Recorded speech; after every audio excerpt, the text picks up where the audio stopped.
हरवं स्तुलातनं गजेन्द्रवदनं लम्बोदरं सुन्दरं पश्यन्ननगन्धलबुधमधुकं व्यालळगण्डस्थलं दन्ताघातविदयितरुद्रे सिन्दूरं शोभाकरं वन्दे शैलसुतासुतगणपति सिद्धिप्रदं कामदं दीपं ज्योति परं ब्रह्म दीपं ज्योति जनार्दन दीपं ज्योति हरेत पाप पूजा दीप नमस्तुते। संसार सुखी रखନ୍ତୁ। ଆଜି शुभ फाल्गुन मास शुक्ल पक्ष त्रयोदश तिथि रविवार रे समस्त श्रद्धाଳୁ ଭକ୍ତମାନଙ୍କୁ आशीर्वाद କରନ୍ତୁ। चलापथକୁ सीमित କରନ୍ତୁ।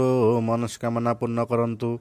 एकदन्त महाकायं कपिल गजकर्णकं मुसिको वाहनं शैव गणादिज्ञं नमो नमः।